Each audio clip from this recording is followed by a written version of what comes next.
And now we are welcoming on stage Emanuele Levi to talk about data, because of course digital revolution should include data's revolution.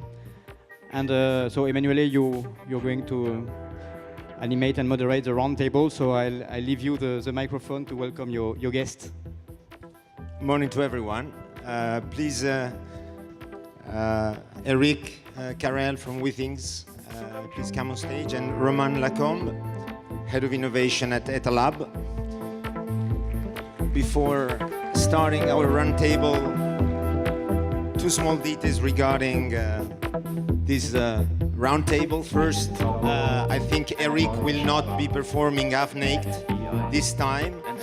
And secondly, I will never support France at the World Cup. So just for my friends that put that in our presentation. So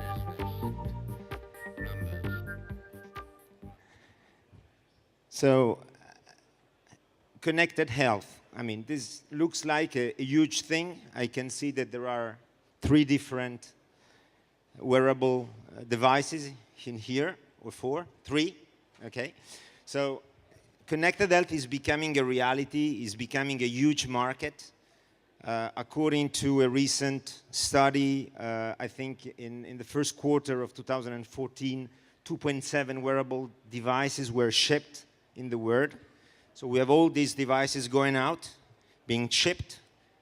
A lot of people starting measuring themselves, tracking weight, heart rate, blood pressure, and a few other things.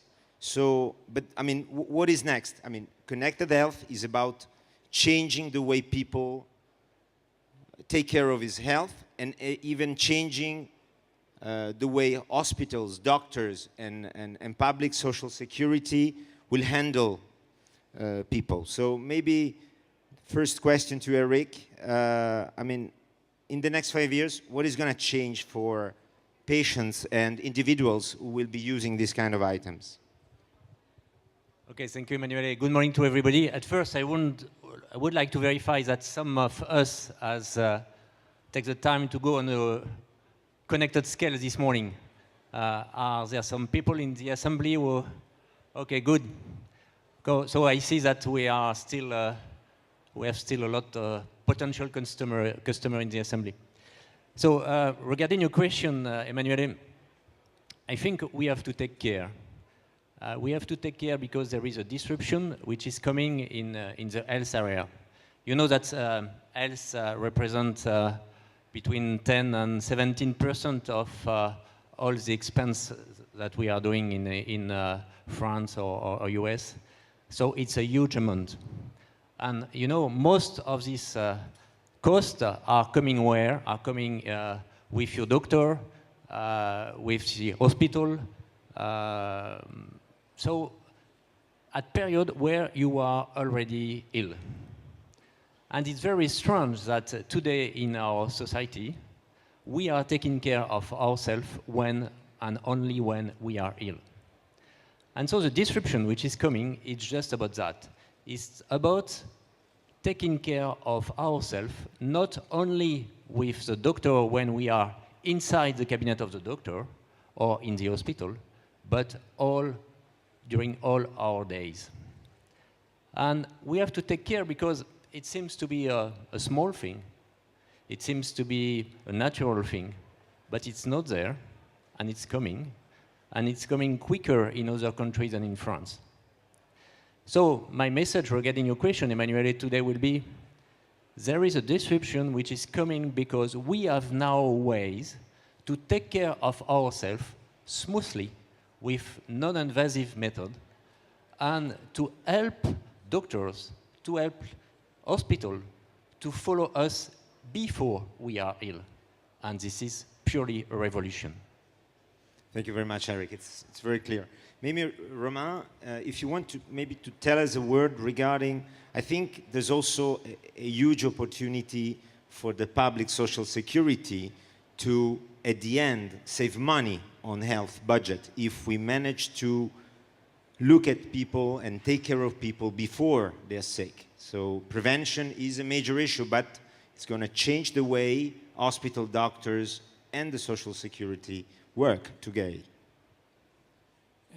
Indeed, and probably maybe just as a word of introduction, hello everyone, and just to add that I'm representing Henri Verdier, who unfortunately couldn't come this morning. One of the ways the government and the state can try to harness this change that we're witnessing is first of all to see it as a tremendous opportunity, as the tremendous opportunity that it is to empower patients, to empower individuals, to empower consumers who are not patients yet, so that they can, to some extent, take care of their well-being and its impact on their health. And not only is this change an incredibly important development for citizens, for consumers, for patients, when you take it at scale, of course, it means that researchers will be able to understand phenomena much better because of the data that we collect. It means that the practitioners in the field, the general practitioners, will be able to keep tabs on the patients they treat. It means that they will we will witness this evolution in the relationship between doctors and patients, moving from the sort of fix mentality, fix the issue, fix the diagnostic, fix the pathology, to a much deeper and sort of more distributed relationship. And what that means for the public sector is, of course, both a challenge and an opportunity. The opportunity is that empowered individuals and empowered patients will, of course, first of all, feel better, probably improve their health and well-being through exercise, through better sleep, through what those connected devices empower them to improve in their daily lives. It means also, of course, cutting on costs and expenditures. But the tremendous challenge that this represents is, of course, of several natures. First of all, it means transforming the entire health and healthcare system, which is at the basis of modern societies, which has evolved on a very similar model for the past hundreds or even thousands of years. So that's a transformational challenge. Second, there's a broader policy question around the rights to access data. Because, of course, all this works if not only consumers have access to their own health data, but also if healthcare practitioners and professionals can use it. So there's a privacy question that needs to be addressed so that individuals trust the system to be empowering rather than sort of impeding on what they consider rightly to be their right to privacy. And of course, the third question is, how do we make sure that France and Europe becomes a key player in that transformation? Because if we want to make sure that we define rules around the evolution of health and healthcare that mirrors our values and what we see as a fair and balanced political system, then of course we need to make sure that we have healthcare and connected health giants and fast-growing startups that help define these markets. Yeah, I mean, I think obviously it's always a matter of finding the right rules. But if I look at the US and I look at the announcement that was made by Apple 10 days ago regarding health and the Health Kit API and their agreement with Mayo Clinics and Epic, I feel like it's happening now. So, I mean, maybe if you can both comment on, I mean, why this agreement is important, or do you think this agreement is really important? Is going to change things?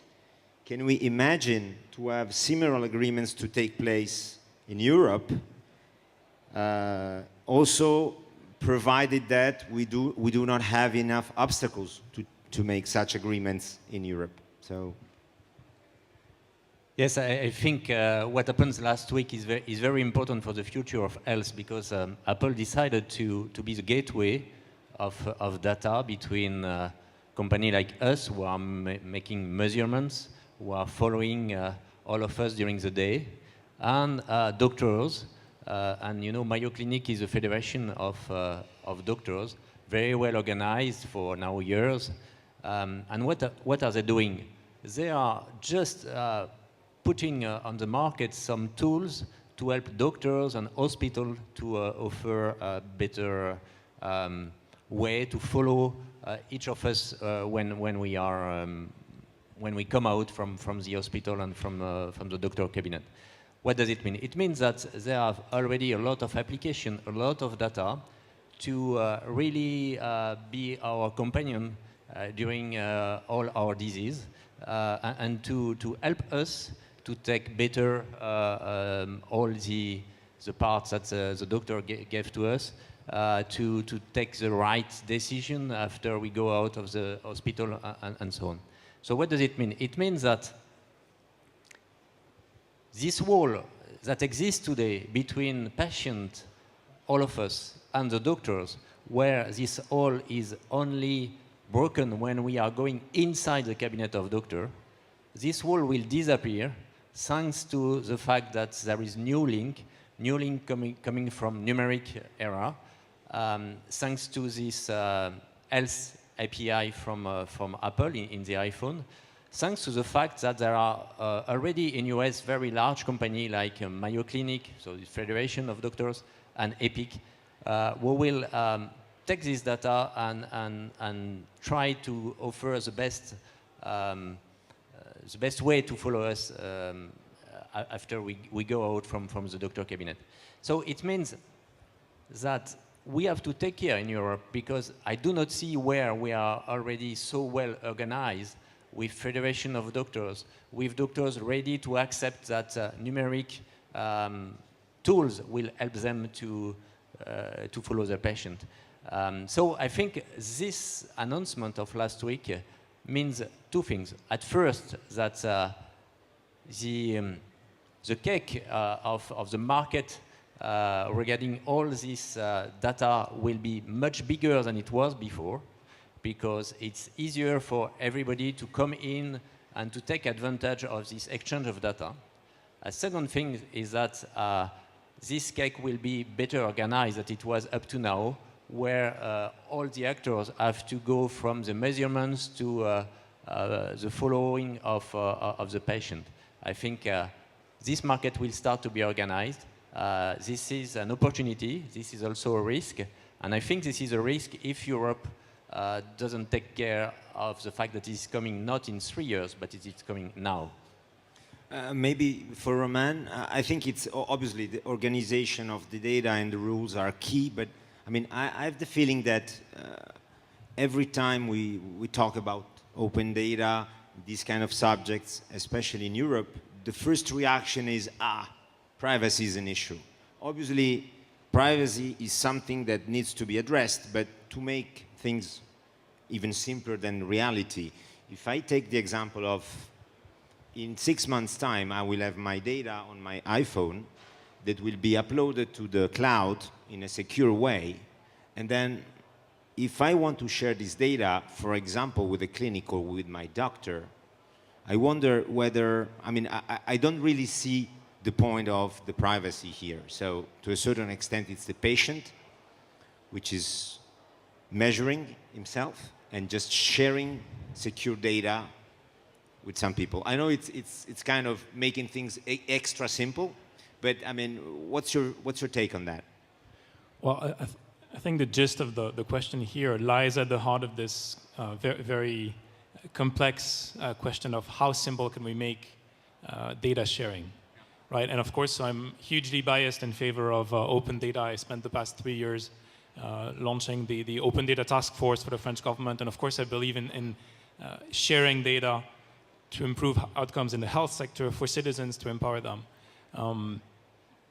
And the first, I guess my first element of response is that we're very lucky in France to have companies such as Withings and to see this wide adoption of wearable devices in the health sector, because it means that consumers start generating this personal data en masse as data producers themselves, which means that the whole public debate around this question of data is going to shift from the historical perspective of whether or not we should allow someone to create a database, specifically the state or a private actor, and move towards a question of what should be my personal take on the data I generate and collect. And one of the aspects in which I find the Apple announcement very interesting is that when you look at this sort of platforms that brings actors together, device producers, but also the practitioners, researchers, and of course consumers at the center of this relationship, to some extent, this is what governments should be. This is how they should work. And as we move closer to this age of platforms in the health data sector, one of the interesting points that I think France is poised to do over the past few months and years is thinking about how we can organize our health sector as a platform with the benefits of patients and citizens at heart. And that's actually part of the entire reason behind, first of all, the work that we've been doing with some of the health innovation community. I see people from the health hacking community here today. Etalab and data.gouv.fr has engaged for the past year in this wide-ranging exercise with all health practitioners and professionals around trying to define rules around public data so that we could give easier access to much more granular data. And in the next few weeks, first of all, as you've seen, France has just announced the creation of a chief data officer position. We're the first country to do this at the national level in Europe. And this sort of new strategies and data-driven policies should help the health sector work better as a platform. And second, over the next few weeks, the conclusions of this public debate around health data that has been going on for about a year should lead to announcement of new rules and new guidelines. And really this idea of having a platform where much more granular and personal data can be accessible should be at the heart of what is announced. Yes, that we have to take care not to create French rules, but at least European rules. And that's an even more important question as we think of the interaction between not only the public healthcare sector in France and French citizens, but also corporations that can be global. So the question becomes not only how should researchers in France have access to individual data so that without giving leeway to the concerns about privacy, we can actually improve our understanding of public health and radically change and improve outcomes around epidemiology or public health challenges. But also, how do we leverage tools such as a potential iWatch or potential, this entire ecosystem so that it becomes a part of the relationship between patients and practitioners. Okay, thanks. Maybe a quick question regarding a news that was announced as well last week, the agreement between Withings and AXA regarding, say, 1,000 customers of AXA who will be receiving activity trackers. Eric, are you going to disrupt even the health insurance business? And if yes, how and when? I think it's a first trial to see how we can empower some of insurer with this data. Some journalists have seen is that this announcement as a risk, as always in this country, when you move some things, this is at first a risk. Please look at it as an opportunity to take care of each of us. What is our health if we are alone to take care of ourselves? The only way for all of us to be in a better wellness and health tomorrow is to create a community and to be helped by our friends, by people who are specialists to coach ourselves. And this is the first step in this direction. And you know, Larry Page, I don't know if you have seen this TED from Larry Page around 6 weeks to 2 months ago. There were a question to him regarding this privacy and this data, and he said, okay, all our data will be public, anonymously, but public. And why? Because this will save so many lives that there will be no other choice than to put this data public. So it means that we must see how we can cooperate between taking these measurements, our insurance, and hospital, and this is the first way to put a first step in this direction. Let me maybe finish with the final question, and then maybe we'll get a few questions from the audience. So what is the real next challenge in the next 12 months for both of you regarding connected health? What is the most important thing in Europe that should occur, and what's the natural next step that will occur in our market? For me, it's very simple. Not to pass our time to be afraid by this revolution. We have to go in and to manage the risk when we are in, but not to do as we are doing so many often in Europe, just looking to the trend where it's going, and after say, okay, oh, there is a new trend which is there. So it means that we must go in this revolution now and not to redo what we have done with, for example, payment by internet, where we have seen this PayPal coming, and all our banks have not moved even now. So please, we have all together to see this as an opportunity and to go in. Romain, do you want to add something? I couldn't say it better. I think clearly with connected health, revolution is in the air, and governments should realize that this is a tremendous opportunity before being a challenge. And if we think it's important, and if we think the rules around how this data could be used are important, then we need to be part of people defining this new era and these new markets. So we need the startups, we need the companies, we need the entrepreneurs building this connected health revolution. Okay, maybe one question from the audience. One day digital would replace doctors?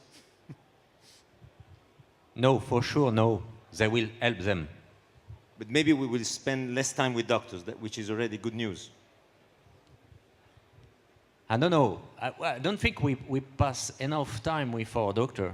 But the fact is we pass time when we are ill, which is stupid. It's much better to pass time before to be ill.